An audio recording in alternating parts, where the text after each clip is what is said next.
leave like every morning to go to work. And I remember him saying, like, as I grew up, he would say that on his way to work he would pray and ask God to basically give him a better job so that he can provide for the family. And at that time we were in a Methodist church.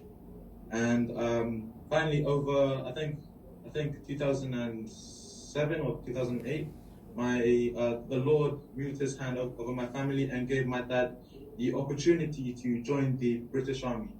And of course, my dad took the opportunity. Took the opportunity and joined the army. He went off, done some training, came back, and then brought my mom, myself, and my sister overseas to Germany. And when I was in Germany, I was attending a British school. That British school was inside a military camp, which my dad worked in.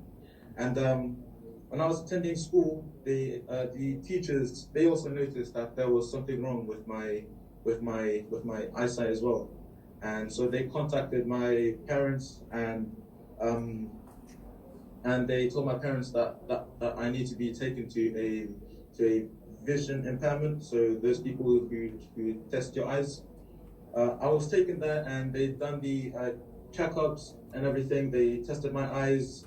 They tested my eyes, and at the end, they told my parents and myself that I only see with one eye, and that I have two eye conditions. One's called nystagmus, and the other one's called optoceptic dysplasia. I'm not going to get too deep on what these two things are, but I have two vision problems. And for some of you guys who are tuning in today, when you look at me, you might think I see with both eyes, but the truth is I only see with one eye. My left eye is my only working eye, and the right eye is completely black. So if you put your hand over your right eye, that's the vision that I have. So after they told me that, I was like a bit down, because, well, like growing up, I always thought that the vision that I had, everyone else's vision was the same. But then when they told me that was like big news, and that kind of like made my confidence go downhill. And when I went to primary school, when I went back to school, I realized that the way that people treated me was different, because I was wearing glasses, and the teachers would like treat me differently. They would like put me in a different group to everyone else. They would make things, like more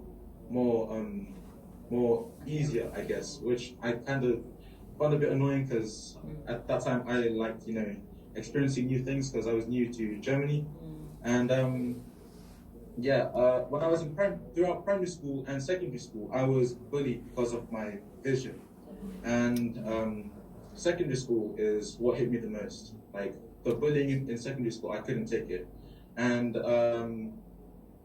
in 2008, 2012, on my 8th birthday, Gaselebu came to Germany, and he prayed over my life, which I'm highly grateful for that. Thank you, Gaselebu.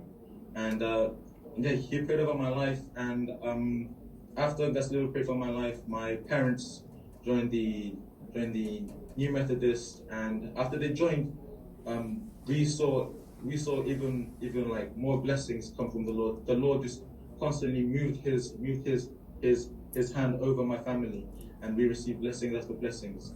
Amen. And for example, when I was in year 11 doing my GCSEs, well, before I did my GCSEs, I was in the wrong crowd, and I'll admit it, I didn't really focus much on revision and all this. I was mostly just hanging around. But thanks to all the prayers and all the prayers from the zone that I was with back in Germany, and the fasting from myself and my family, and the prayers from myself and my family and the zone back then, I